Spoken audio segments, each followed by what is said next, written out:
Xin chào quý anh em một điều gần xa nha. Hôm nay Dương Nguyễn test cây đờn thì thêm miếng lõm. Cây này thùng đờn gỗ vô lát, cái này cần móc bồ khóa đúc.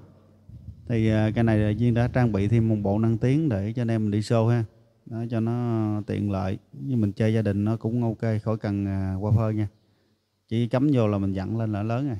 Các bạn thử cái phần hông nâng tiếng giùm.